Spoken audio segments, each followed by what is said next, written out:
welcome to my channel, a place where I combine both my love for running and for music. Today's video is about run commuting. I did my first run commute the other week, and while it was so much fun, there was definitely a steep learning curve. I thought in this video I'd share what I learned from run commuting and the tips that I was given from runners who have been run commuting far longer than I have been, in hopes that it will help you in maybe starting run commute or just to make your run commute even better. I might do some more videos on this later on, so feel free to check back and click that subscribe button so you don't miss out on those. As well, feel free to check me out on Instagram at amy.spurr-Caveney, where I post more running and music things.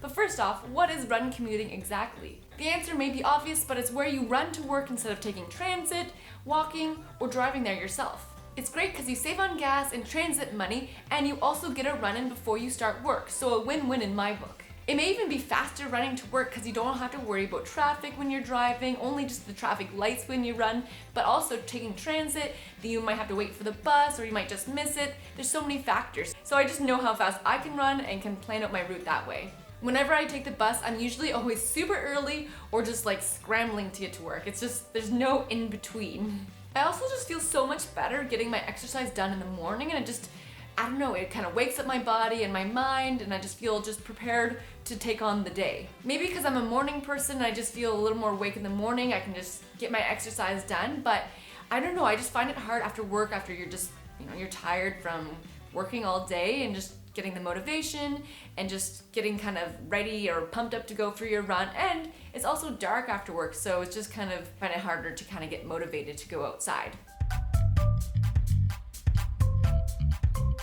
Running to work is also just an easy way to up your mileage, especially if you're doing double run days or just, want to increase the mileage you do in a week. You have to get to work and you have to get home, so why not run? Great, we're ready to run commute, but you may ask, what happens when you arrive to work and you're all gross and sweaty? I have a few tips to help. First off, you can leave a bag of toiletries at your work. For example, what I keep in mind are deodorant, because no one likes a smelly coworker. Body wipes or face wipes just to wipe off your body, especially if you don't have access to a shower and just you feel so much fresher afterwards. A face cloth just to wipe your face off. I just like doing that after the wipe just to make sure there's no sweat on my skin, and it's just nice to be able to wash your face with a face cloth from home. You can also put some makeup like eyeliner or concealer or whatever you want or don't want. You don't have to, but I just like having some kind of stuff in my toiletry bag at work. I also like having moisturizer because it's just so good to moisturize your face, especially after you wash it. And yeah, it just makes my face feel so much better. And lastly, some contact solution or just eye drops. I wear contacts for running and I just don't want to carry my glasses when I run, so I just wear my contacts all day long. And I just find it gets dry sometimes. In my cubby at work, I also keep several pairs of socks, because there's no worse thing than having wet socks. Your feet are probably going to be sweaty after your run. It's just nice to change into something clean and dry, and you just never know what's going to happen during the day, so it's just nice to have a couple extra pairs. Another tip that was really helpful for me is that if you know you're going to run commute later that week or the next day, is to throw some extra clothes in your cubby or just leave at work. This way, when you get to work, you can just change into the clothes you've left there, and it's less things for you to carry. This goes along with clothes and socks, but I always have extra pairs of shoes in my cubby too. I actually always have these shoes in my cubby for work as they're my work shoes, but it's just nice not to have to worry about having shoes to wear that are not your running shoes. Especially if the running shoes you wore to work are wet and sweaty and just, I don't know, I just want to wear my running shoes for running and just not for everyday wear. I often like to pack my lunch to take to work as that saves me so much money. Last week I ran with a thermos in my backpack, and while it was okay, it wasn't the most comfortable. I think I will pack little wraps or a sandwich next time I run though. And if you don't want to run with your lunch, it's okay to get a meal out. I'm not saying it isn't, but I just like taking my own food sometimes. If your work has a fridge and you're able to put food in it, my coworker told me sometimes she just brings a little extra food the day before she plans on run commuting, so she has lunch for that day. I think that's just so smart. I also bring snacks the day before I run commute, especially if I'm just running with a smaller lunch. I personally just do better when I snack throughout the day. I also just love snacks, as you've probably seen in a lot of my videos. Other things to pack are lights, especially if you're running home from work.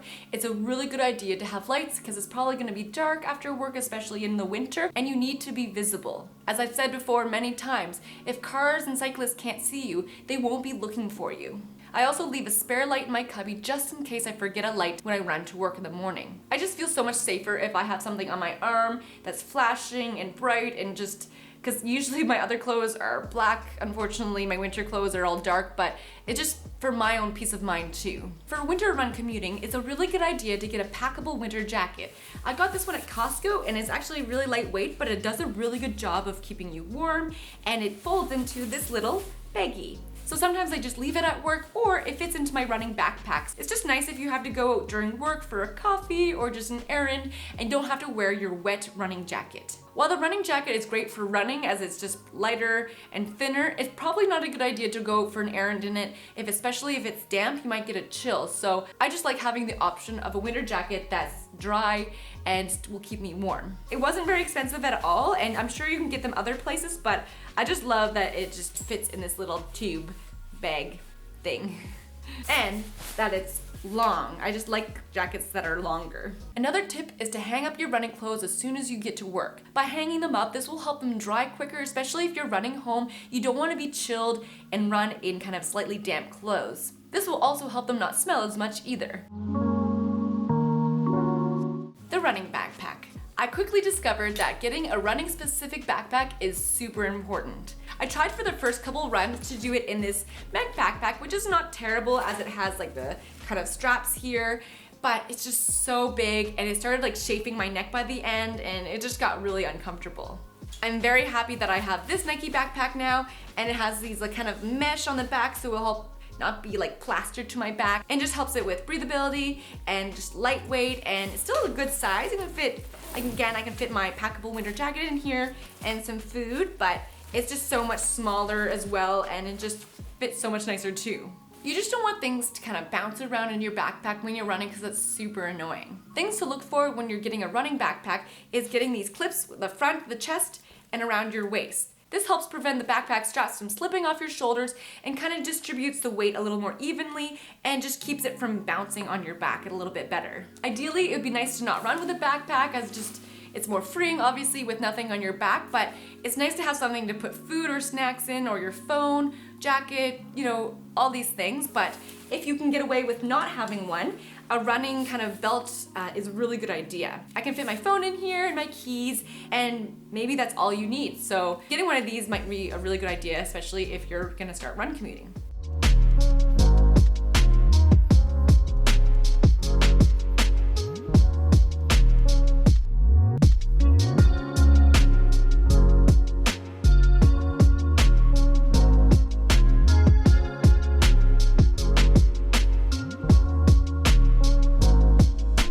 I like to plan my route out in the morning or night before on mapmyrun.com.